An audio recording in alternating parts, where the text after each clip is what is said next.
Good day, kids. This morning, let's see, we're reading once again from the Scary Storybook Collection.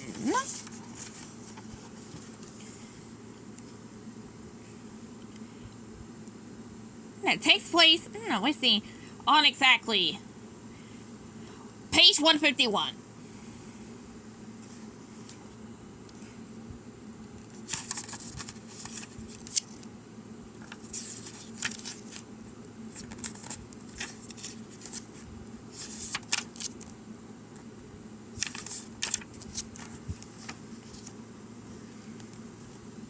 Now, today's story is called Alice in Wonderland, Queen of Frights. Where are we going again? Alice asked the Mad Hatter as they dashed through Wonderland together. Where isn't the right question? No, it's the Mad Hatter said. Well then, what is the right question? Alice asked, confused. Not what? Why? No, the Mad Hatter replied. What we are doing is having fun. Hey, you should ask me why we are going. Alice shook her head. Wonderland logic was a bit confusing, but she was finally getting the hang of it. Very well, she said. Why are we going?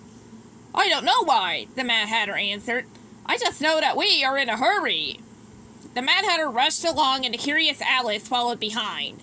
Overhead, the sky grew dark, and fat raindrops began to fall. Let's see, the Mad Hatter plucked the flower and handed it to her. A little rain never hurts anyone. Here, use this. Nearby, at the castle, the Queen of Hearts was feeling quite cranky. She had not slept well the night before, and was in need of a good long nap. If anyone disturbs me, I will have their head, she barked at the guards as she stomped into her royal chamber.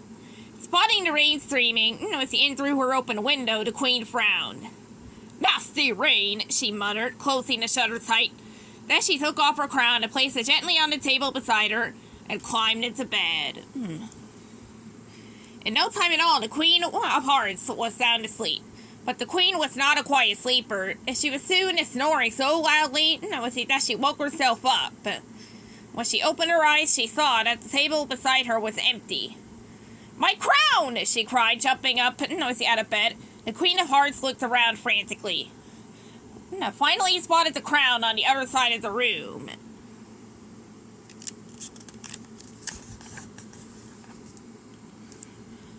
This is some kind of trick, the Queen said.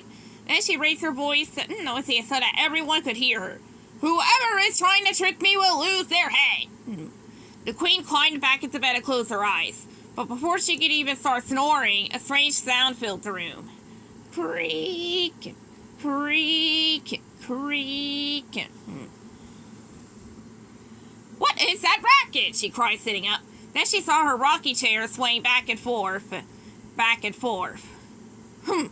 It must be a breeze, the Queen told herself, but the window and the shutters were shut tight, just as she had left them.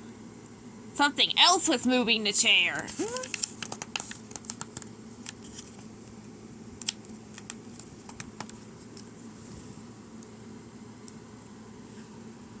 Who's there? The Queen yelled.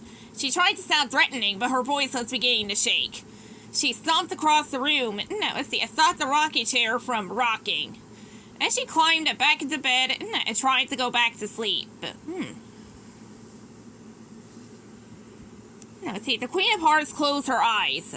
She had just started to snore when a new noise woke her up. Squeak, squeak, squeak. The Queen bolted up in bed. She saw the doors to her wardrobe swinging wide open. The hinges were making an eerie squeaking sound. Whoever is trying to trick me will lose their head, the Queen stuttered in a frightened whisper. She ran up and closed the wardrobe doors. Then she turned to go back to bed.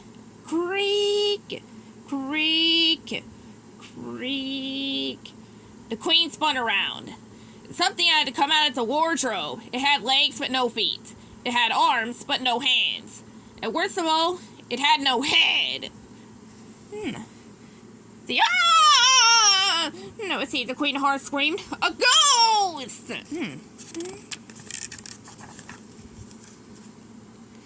Alice and the Mad Hatter, had just arrived outside the castle when they heard the Queen's screams. Oh my, is this where we are? The Mad Hatter said. No, here is not a good where. No, we should go. As Alice turned, to follow the Mad Hatter, she spotted something on the ground. I think I know why we are doing what we are doing, she said. We need to go inside that castle.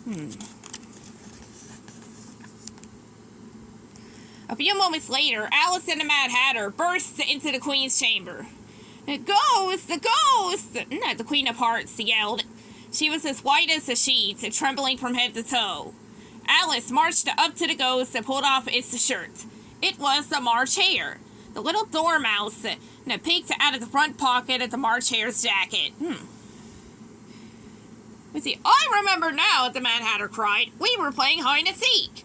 We were looking for a place to hide. The March Hare said, but nowhere seemed to work. The crown was too small, the chair was too creaky, and the wardrobe was too stuffy.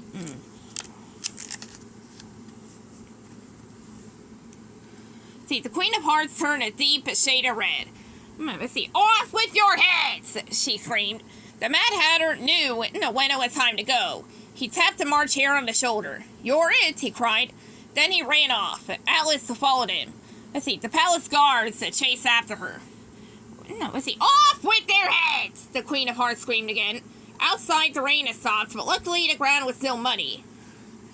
The guards, slipped, and slid, giving Alice and her friends a chance to get away.